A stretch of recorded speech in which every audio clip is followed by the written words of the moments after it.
Welcome to the TIMFD podcast. Today is my favorite day is about appreciating every day as it comes, no matter what life throws at us. We hope that this podcast speaks to you, and if it does, please like, share, and comment. Now let's find out why today is our favorite day this week. Well, David, welcome back. Hey. We have another session here of Today is My Favorite Day, and we want to talk about some of the major events that are going on in the world that are causing stressors for myself and you, and probably the whole world, through the lens of Today is My Favorite Day and the six truths. Well, and our lives right now, I would believe that someone's watching this, that if they're honest with us, they're feeling a little stressed. And you have life in general, right? Mm-hmm. We have life in general, stuff happening, kids, if you have kids, work, career, thinking of future, retirement, finances, money. But so that's normal stresses. Right. And then you add on some of the things that are going on here. Like I'll just name one, the economy. The economy is not in a good place right now. Right. It's not. And I know you and I have talked about our own budgets have changed drastically. I went from in 2020 having a budget for gas that was around $200 every 2 weeks to now $350 every 2 weeks. I had a budget for food that was around $350. It's now almost $500. Things have changed, and that adds a stress. What about another one for you? Oh, those things definitely we deal with every day at home, you know. And then you have local life things with family, you know, who don't understand what's going on in my life, and they come around and say, well, why aren't you doing this, or why don't you do this, or you know, we have my wife is Ukrainian, and that's a struggle there. For those of you who don't know what's going on, but with the war. So you guys have all that stress going on too, and people responding. So there's people things, there's family that adds stress, obviously, friends and community and all that kind of stuff. I think the political arena too is really a stressful time now. As we're coming into an election, it seems like every time people get a little more edgy. And this one is no different. We've already seen that with people just in the community in general, seen it on TV with ads, and we see it with our own people within our church and outside, and just go to football games or whatever. You know, people are stressed out. So that's another stressor that adds on to just normal everyday stress. And you know, so many people do not have an outlet with the stress. Okay, they don't take a look at the six truths and say, okay, if I look at why I'm stressed out, what do I have to be thankful for? Well, but we get our eyes off that. We get our eyes off of it, right? I know for me that happens a lot, even though I know the six truths inside and out. Right. Yeah, you wrote them. Yes.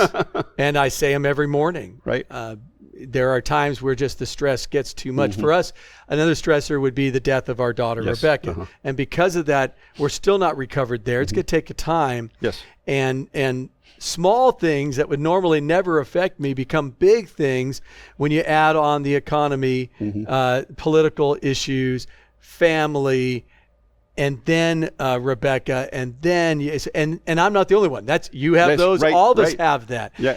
And so when we respond those ways, when I responded poorly, give you an example, this last week I responded poorly to it. It's a very simple, almost benign thing that normally I would not respond. I'd kind of look at it and go, whatever, and just move on. But I reacted poorly.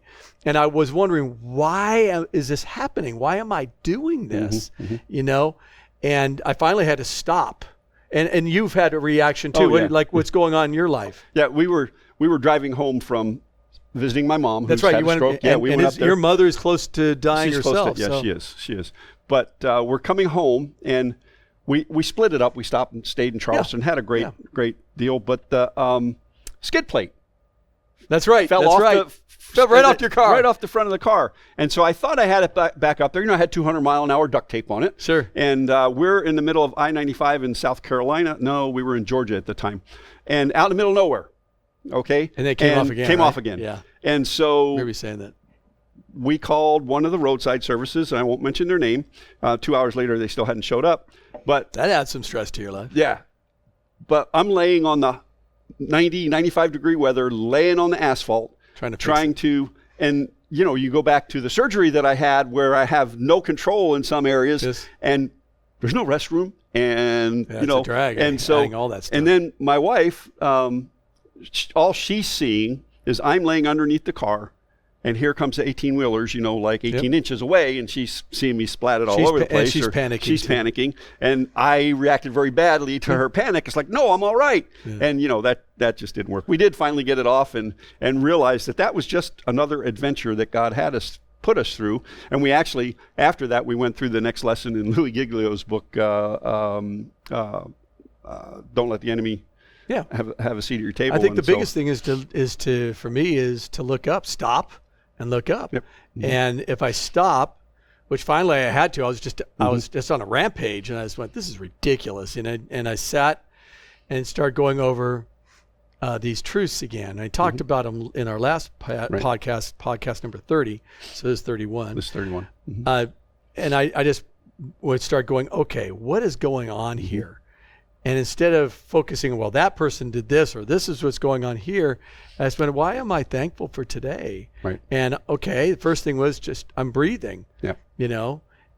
I'm breathing and I'm alive. And so thank you, creator, sustainer, ruler of everything. And that starts slowing me down. Yeah. Right. And then, I'm not alone in this whole thing. I feel like I'm alone because the death makes me feel alone.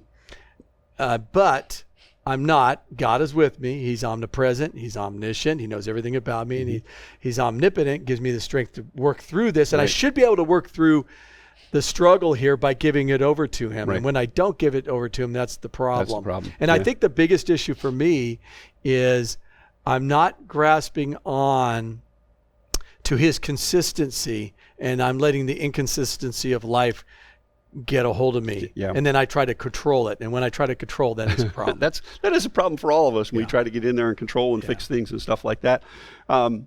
Really, we get into those bad places, and if we don't stop and we don't just do a real quick check of our spirit, it's going to snowball out. And we're going to hurt people that we shouldn't. We're going to say things that we shouldn't. We're going to do things that we shouldn't. Yeah. And I really... over these last couple of weeks have been kind of trying just because of some physical issues, but I had to make a decision. Am I going to allow the physical issues that I have to control my life? And I had been. Yeah. I had been. And I looked at it. It's easy to do. I with cancer, I did that the first few weeks of my life. Yeah. Yeah. And we don't even realize what kind of a funk we've gotten into. Oh, yeah. Very easy to get into. And we go down the crazy road and stuff like that. And then I went down the crazy road. I went down the crazy road in cancer for a few weeks, and then I went down a crazy road with Rebecca for about 8 weeks. And I'm trying to pull myself out, but I'll go down that road, and that's what happened just this last week. I let all the stuff pile up, and then when I couldn't control a certain situation, I spiraled. Yep. Right? And so I'll admit to that. I spiraled. Okay, how do I keep those spiraling things happening over and over again? And why am I doing that is really the key, right? Right. Yeah, and that we need for the spiral to be shorter and less frequent. But here's the thing. We're human. Yeah. And people tell us, I've been told with the physical things, just get over it. Yeah. So many people are dealing, and it's like, look, folks, don't tell somebody to get over it regardless of what it is they're going through, because we're all different. We all handle grief in a certain way. We have to be allowed to, and we have to allow you to grieve the way you need to grieve. Yeah. You have to allow me to deal with. Well, you're grieving the health issues. Yep. I know when I went through cancer and there was intestines taken out of me and my entire digestive system changed overnight, which is what you're experiencing. Yep. When that happened, I went through it, and I didn't have anybody come up to me and say, you need to get over it. I didn't have any of that because they could see that I had lost so much weight. I was in a bad place. But I have to watch it that I don't do that with someone else. Right. Okay, this is what you do. Just speak out these 6 things, and that you'll get past. That's not the case. That's not the case. Those 6 truths are not like magical things. I even say in the book, that's not what it is. What it does is it gets my mind in the right place. So it helps me to get into a better place. So to be blunt, when I'm sitting on the toilet, can't control anything, Tanya will joke around and say, is this today your favorite day? I go, yes, it is. It's my favorite day to whine at this moment. But I know, and I just go real quick. I go real quick through, and we both laugh about it. But let's go. I know I'm breathing right now, so I'm alive. Yep. I'm not alone. I'm loved. There's a plan, purpose, and place for me. Right, exactly. And then we can get into all those things later. But that's what I get, and it gets my mind to look up and laugh. It gets my mind to look up, to gaze up at God. And we're going to go through those difficult times. Right. So I'm not belittling, and you're not either, the difficult things that you're going through, and no one should. No, not at all. And we shouldn't say, well, I've gone through this, therefore. Right. That's not really the case. Doesn't work. Your situation's different than mine. You can learn from what I went through, but I know yours is different. Right. I know what you're going through is different than mine. So I can't just sit there and go, well, I did this, this, and this. Yeah. There's a gentleman in our church who's having back issues right now. Younger guy, having major back issues. I went through 2 back surgeries. I know what that's like. Right. I don't know what he's going through. Right. I don't know what his situation is. His is a little different. I couldn't sit. He can't really stand. Oh, wow. So he could sit with no problem, but is standing. So he and I are going to hopefully get together this weekend and just go over some of the exercises that the trainer from the Toronto Blue Jays showed me that helped me over time. Okay. And then, it's up to him what he wants. Right. He wants to get those. So we could do that, but I don't pretend to say I understand where the pain he's going through right now, because I don't. Yeah. I know what mine was. Right. So anybody who goes through a loss, okay, yes, you've grieved somebody or a child or a parent or a friend, but all of our grieving is different, and we go through it differently. Right. And if we understand that, if someone comes up and say, well, what did you do? Well, this is what I'm doing. I'm still going through. There's not an ending point here. Right. But I could say that these are the things that Tanya and I have done at this point to work where we're at. Mm-hmm. But you're going to be different. So, you need to figure out what's going to be best for you. I think that's where the stress issue is right now. I think it brings everything into the stressors, whatever it happens to be that we're going through, whatever we're grieving, whatever is happening in our everyday lives, losses and hurts stuff like that. Past hurts from relationships. Yeah. I think about my dad very frequently. Yes. He's died in 2017, right before Christmas. And my dad too, same thing. Yeah. And his favorite verse was Romans 8:28. Oh, cool. And there were times when I didn't want to hear it. Yeah. But it took me well into my adult life to realize what he was saying. Yeah. And that I needed to be more thankful, because it's easy to be thankful when life is great. Yeah. It ain't so easy to be thankful when life is life, Yeah. And so life happens. I mean, it's just And so I've tried more and more to take heart in that verse, and it helps me, when I think of my dad. And I do know one thing, and that's that the stories that I have about my dad start coming to life a lot better, and the life lessons that he taught me over and over again, and it all does stem back to that. All things work together for the good. That doesn't mean it's going to work out the way I want it to, or the way you want it to, but I just. It just brings me solace. I can. No, I get that. And when things go wrong in the family, when there's financial stressors, people don't want to use the R word, but I think we're in recession. And it feels like 2008. Yeah, 2009, it does. And so you go to the gas pump and you see $3.49. When we drove up, it was everywhere from $3.19 was the cheapest, and I think we had to stop at one that was like $3.99. Yeah. So that's all up and down the East Coast, and so that adds stress on. Yeah, it adds stress on. Because I'm one. I'll sit down and say, okay, it's a 1,000 mile, or it was like 1,100 miles. You figure out how much. Right, and then it gets all blown out of the water, and it does add a little bit of stress, and then of course my wife has to have trinkets everywhere we stop. I think that adds a lot of stress. It's just I think that if we're honest with ourselves, that we're a nation right now, and I'm going to say a nation because this is primarily, but then again, I should say the world. The world is at a stressed point. Yes. When you're talking about Ukraine and you're talking about Russia and China and North Korea and all this kind of stuff that's going on around there's a lot of volatility right now. No different from where we've been, Middle East. It's no different from where we've been. It just seems like because it's elongated out, and when you get in a recession tied to it and a political season coming in, it's always always, every time I've seen for the last 20 years, when the political season comes in, folks are stressed out, and they go after people they would normally love. Right. I've tried not to do that at all. I'll listen to people as best I can, but I go home and I'll be frustrated, and I go, why am I doing that? I'm controlling. Right. I'm not gazing up. I'm not saying you're in charge, and I've got to be able to say, you're in charge of this thing. Right. And you're the consistent one out of this whole thing. Immutability, the immutability of God. You're consistent in this, and and nothing in this world is, so I'm going to focus on you. Right. So that's why today is my favorite day. The truths are just talking about his consistency, who he is, and gets my mind focused back on him. Right. And then what's my why do I know I'm loved? Well, I mean, he's merciful, forgiving, and gracious, right? If I could say, yes, that's what you are. Right. And if I could say, okay, you have a plan, even in the midst of all this craziness. So when you're on this road, this road trip, from hell or vacation, drive that you'd have with Chevy Chase, that kind of thing. Right? Yeah. When we're on those things, to get back focused and get our mindset right. So the plan that I know God has for me and the direction he has for me is that he's going to prosper me. And a lot of times we think that prosper means that we're going to get a lot of money. Right. But it's more about contentment. It is. And then to know that he's going to protect me, and he's going to protect me on the road. Right. But when we don't think that God's going to protect us on the road, what do? We freak out. Yep.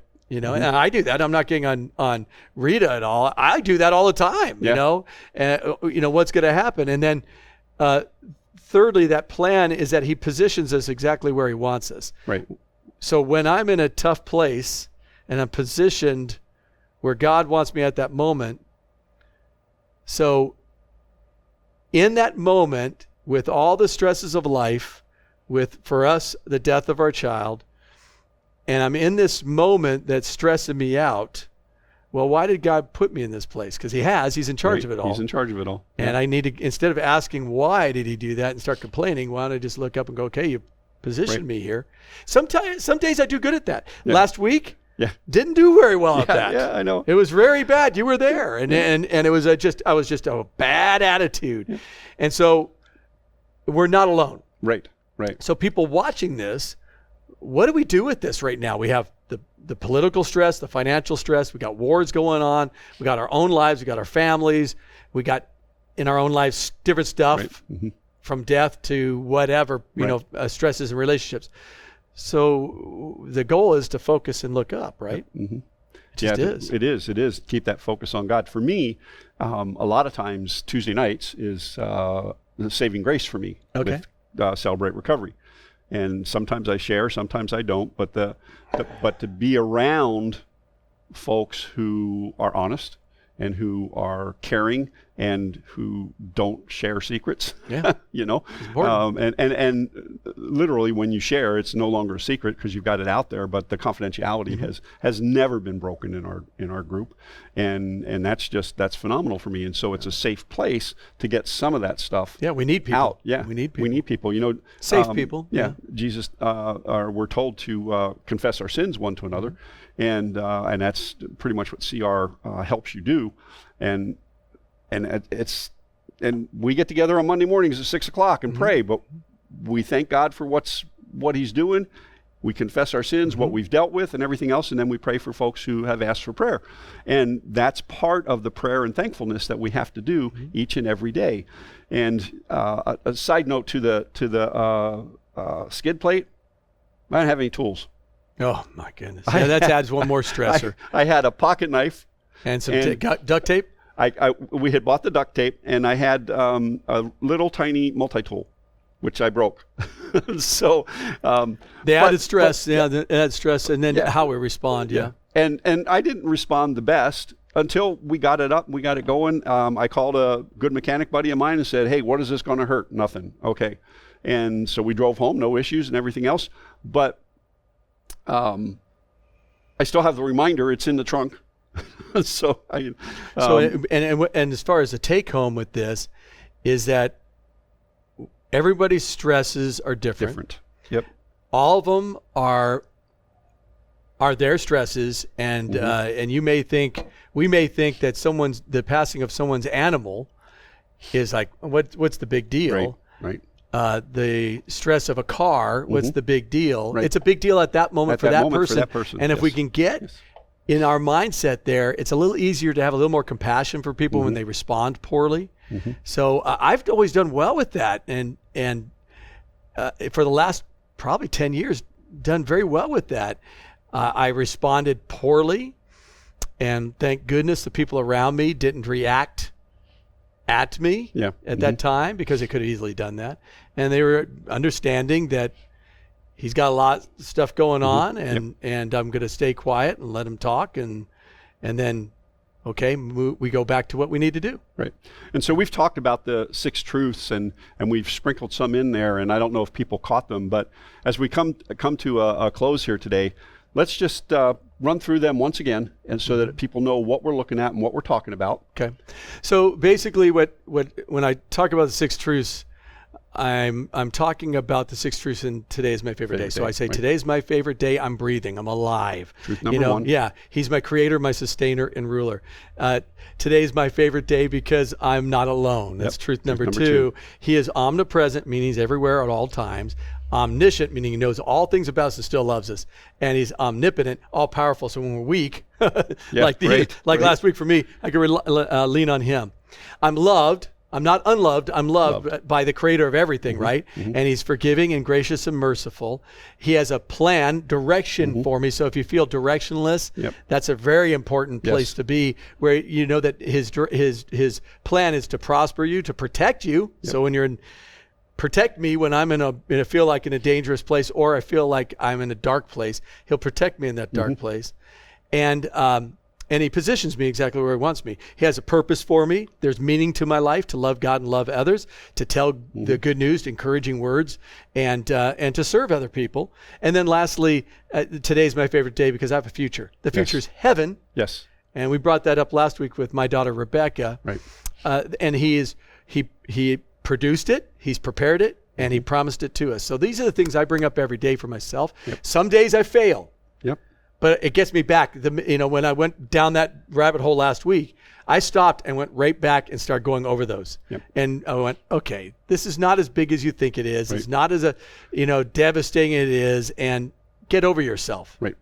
God's in charge of this. You're not. Don't worry about it. And it got me into a better place. Right. I'm not saying that's going to work for everybody. I'm not going to say that you speaking these out magically say you're going to be better. What it does is it gets me focused. Changes the focus. Yeah, it gets me focused. Instead of looking down here or at the person or the situation or blame something, I'm getting back to looking up at God. And when I do that, then I can rely on the consistency of him. There's a calm assurance that comes around when we gaze at God like that. When we go through cancer, when you go through the death of both parents, when you go through the death of a child, that's the only thing I could do is look up. And I look up and I'm in a good place. I'll go paddleboarding and go do my kayaking. I'll go surfing. I'll do those kind of things and enjoy my life. Okay. Yeah. Sounds good. Well, this has been Today is My Favorite Day with David Towner and Sam McEwen. Thanks for joining us. Live intentionally and be very, very blessed, my friends. God bless you. Take care. Bye. Thank you for listening to TIMFD Today is My Favorite Day. Views, comments, and opinions are those of the host and guest alone, and Dave and Sam are solely responsible for the content of this podcast. TIMFD is produced and directed by Alex Korn. Music is composed and performed by Chuck Vaught. Thank you for listening. Have a great day, live intentionally, and be very blessed.